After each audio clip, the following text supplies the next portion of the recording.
लखनऊ में बीजेपी के प्रदेश अध्यक्ष केशव प्रसाद मौर्य के नेतृत्व में 2 सपा 2 कांग्रेस और 1 बीएसपी नेता ने बीजेपी का दामन थाम लिया है।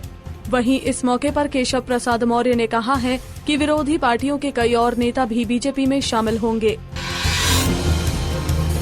संगीत सोम ने बुलंदशहर में सपा और आजम खान पर निशाना साधते हुए कहा कि सपा ने अपने शासनकाल में यूपी को हिंदुस्तान और पाकिस्तान की तरह बांटकर रख दिया है। संगीत सोम ने आजम खान पर निशाना साधते हुए कहा कि आजम खान देश का बादशाह बनने की बात करते हैं। अगर मेरा बस चले तो आजम खान को प्रधानमंत्री कार्यालय का चपरासी भी नहीं बनने दूंगा। यूपी के दादरी में गौमांस के शक से मौत के घाट उतारे गए अखलाक के परिवार के सदस्यों को इलाहाबाद हाईकोर्ट से बड़ी राहत मिली है। हाईकोर्ट ने अखलाक की बुजुर्ग मां, पत्नी और बेटी समेत 5 लोगों की गिरफ्तारी पर रोक लगा दी है। लखनऊ में समाजवादी पार्टी के नेता भगवती सिंह का 84वां जन्मदिन पार्टी कार्यकर्ताओं ने बड़े उत्साह के साथ मनाया। इस मौके पर भगवती सिंह को बधाई देने के लिए सपा सुप्रीमो मुलायम सिंह भी पहुंचे।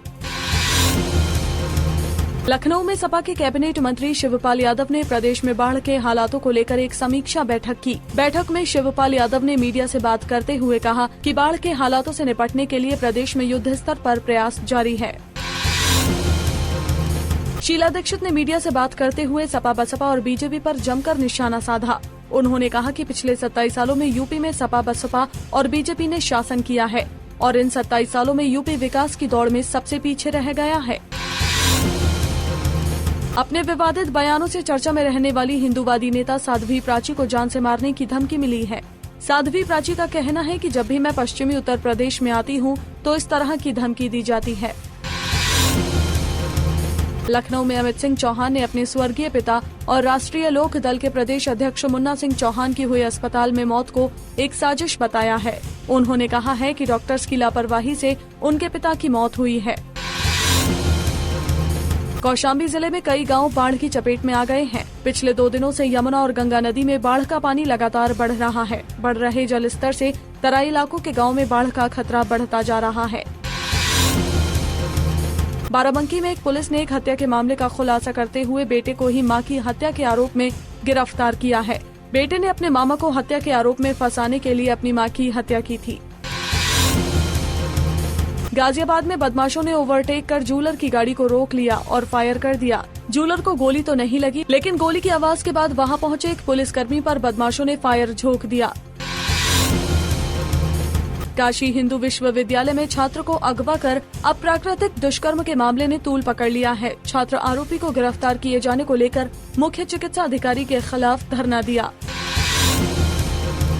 वाराणसी के गंगा नदी के तट पर रह रहे एक ऑस्ट्रेलिया के नागरिक पीटर ड्रेमन बाढ़ में फंसा हुआ है, लेकिन वहां से निकलने को तैयार नहीं है। जानकारी के मुताबिक पीटर ऑस्ट्रेलिया के किसी स्कूल में प्रिंसिपल है और पिछले कई सालों से यहाँ रहता है।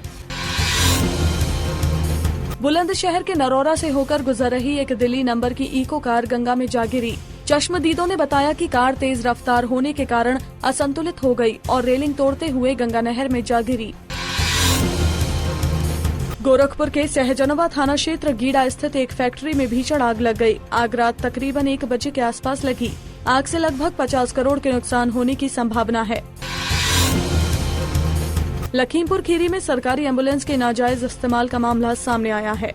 जिले के सिंगाही थाना क्षेत्र के वन विभाग ने अवैध लकड़ी भरी एम्बुलेंस को पकड़ा है, जिसमें लाखों रुपए की अवैध लकड़ी ले जाई जा रही थी। फर्रुखाबाद में एक नाबालिग लड़की के साथ गैंगरेप का मामला सामने आया है। लड़की खेत पर शौच के लिए गई थी। उसे गांव के ही 5 युवकों ने अगवा कर लिया और एक घर में ले जाकर गैंगरेप किया।